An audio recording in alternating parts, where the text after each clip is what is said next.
examples of who was your angel group, first institutional VC funding, because these are local companies, right? Some of them. Yeah, and I think it's, so the biggest thing that's interesting when people want to raise money is there is a ton to learn about different levels of investment, different ways to structure deals, different pitfalls, pros, cons. Do I want to be an LLC to start with? Do I want to be a C Corp? I mean, so it's funny, so Leo was saying he pitched, what, 70?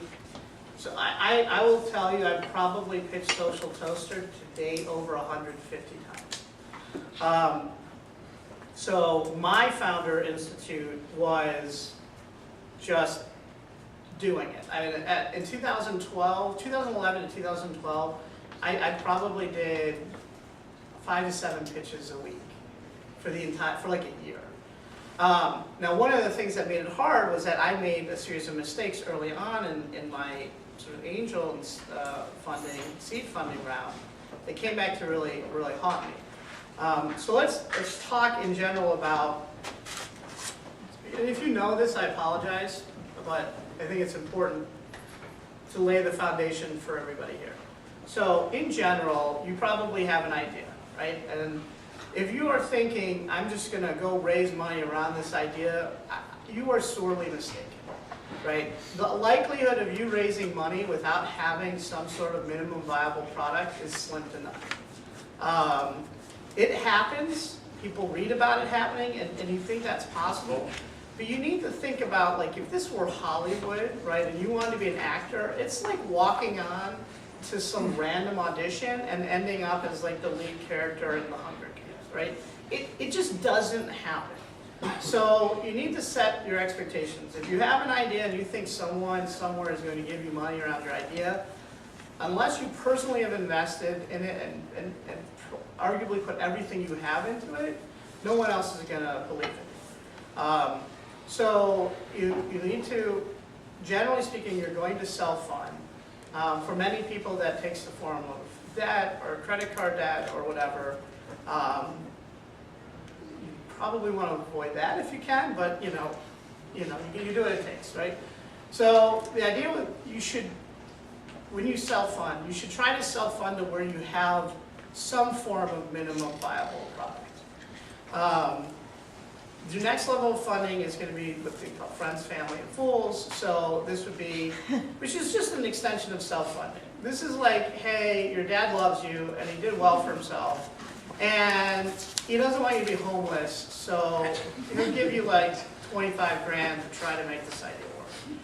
So, so you do your friends, family, and fools. They don't even probably know how to sign a document to like even figure out what it is that they have.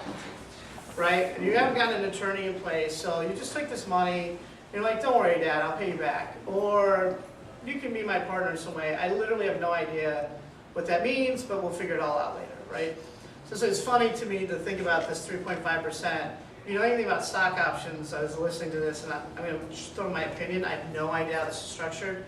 But the only possible way that can conceivably work is you guys have these, these ideas that you're going to form a company, presumably it's going to evolve, but you have no valuation out of the gate. So until there's some sort of what they call qualifying event, which establishes the value of your company, the 3.5% doesn't really mean anything, and it's options. Options are actually governed by a set of formal documents which tell you how you can redeem them. There needs to be a valuation done, which is called a 409A valuation, which somebody somewhere along the lines has to pay for to set the strike price for these options. And then generally you have a window of time in which you have to redeem the options, which is usually about 10 years. There's a lot of mechanics behind the scenes, so you guys are kind of overthinking this options thing. Because the only way this could possibly work is that you have the basic foundation for this option plan in place, and that you have a qualifying event, and then you have to do a 409A valuation. And there's a lot of stuff that's kind of laughable that you're having a discussion about 3.5% today. So just trust me on that. So moving ahead, you do your friends, family, and fools, you get your buddies, and they're like, this is a good idea. At this point, I would strongly encourage you to have some conversation with an attorney and put some sort of structure in place, because you do need to figure out what that means. The biggest problem most founders have is establishing a valuation. So as you go through your initial founding stages, the #1 vehicle is something called a convertible note. A convertible note is basically a loan that somebody gives to you. And what you're doing is you're avoiding the topic of evaluation, right? You are taking in money and you're saying that we're going to establish a valuation at some point in the future. And in exchange for you taking risk at this stage, you'll generally give the person a discount on the next round, on the next priced round. So again, there's some language in the note that says that at a qualifying event, then this person will have the ability to convert their loan into equity at a discount relative to the next investor.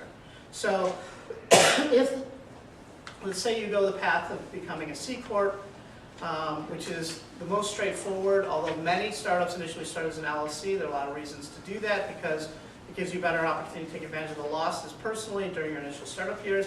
Not the end of the world if you start as an LLC, just know that the moment you actually raise real money, you're going to likely end up converting to a C Corp. Not the end of the world to do that. But this convertible note is basically to say, like, let's say that the next fund person raises, they agree to pay you $1 per share, right? We'll talk about valuation in a second, but they say they're going to pay you $1 per share, and your dad gave you a convertible note, for $50,000, and you said, I'm going to give you 20% off the next round. You're basically saying that dad's $50,000 can now buy his shares at 80 cents when the new guy's buying them at $1. Does that make sense? Any questions about this? Okay. So typical parameters around a convertible note are going to be you're taking this on, and it's essentially debt. So it's going to accumulate interest, so you have to establish an interest rate. A lot of questions founders have is, what's reasonable interest? 6%, 10%, 15%. It's all relative to the risk position. The stronger and less risky you are, the better you can negotiate the interest rate. Standard right now is around 8%. Low would be 6%. 10% might be if there's some risk involved. Anything more than 10%, you are super high risk, or you're dealing with a shark. You take your pick. So you're gonna accumulate interest. Generally, the interest does not get paid; it continues to accrue. And ultimately, when you have the qualifying event, the interest plus the principal will convert into the round. Now, what you want to do, and the mistake that I made, is that you want to force the note holder to convert. If they're given the option to convert, that means that you would potentially have to pay them back. Okay? And one thing I can tell you is that new money never wants to pay off old money. Right? Investors only want to know that the money they're putting in a company is going to accelerate the growth of the company. And paying off debt or paying off old money is not going to help the company move forward. So the mistake that I made is I took in a $500,000 note from an individual who was in technology, and he gave me a 12-month note and it was like higher interest. I want to say it was 15% interest, so he's really paying a lot of interest. And 12-month term, right? And basically with the option to convert. And the idea is I'd take that money, I would ramp up, I'd bring in new money, and he would convert. In the interim, it turned out that he made some other investments that did not go so well. So all of a sudden, we get to the year turning point, and I'm like, okay, I'm going to go out, I'm raising some money. And he's like, well, that's awesome. Make sure you raise enough to pay me back.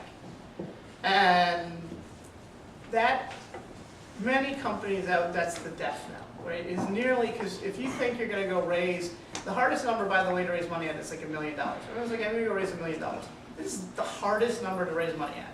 Up to $250, no problem. You can literally call all your friends and, whatever. You probably, if you're a social person and you have a good network, you can raise $250,000. Anybody can do it. You get the worst idea in the world, and you can probably raise $250,000. But to raise between $250,000 and $2 million is much, much, much, much harder. And so, but that's usually the starting point. Now, right now, these Series A valuations are crazy. So people are like, yeah, my first Series A, I'm going to raise $7 million. Let's talk about that later. Let's assume you want to raise $2 million. If you want to raise $2 million and pay off $500,000, right, that means fully a quarter of the money you raise is going to have to pay off that. No investor would touch that deal. I spent a full year just trying to figure out how to pay this investor. I'll pitch everyone I pitch, like, this is great. There's no way we're going to do this, but you got to get your investor to convert. You need to get them to extend the terms outside the parameters of which we would consider to be risk. So they wanted me to get him to go to a 5-year term. He was unwilling to do that. He did give me extensions along the way, because obviously he doesn't want me to go bankrupt. He wants to get his money back. But I basically had to personally come up with another $350,000 to pay him off and get it down low enough to where I could then get, and then I got some initial angels, individuals, who came in, realized the challenges were pleased with the traction, said, look, we'll put in personally, and it cost, right? The terms of that initial deal were very expensive for me to get them to put personal money in of a nice enough size to take the other investor out, so then I could go at a kind of clean slate, raise money for the Series A. So when you go to then your institutional rounds, now so just lesson learned, if I can share that with you, you want to be very careful, and you want to know your investor, you want to know whether they can convert or not, and you want to try to make it, if there's a qualifying event, that they have to convert. Excuse me. Any questions on that? Well, Yeah. Yeah, after all this money, all this stuff,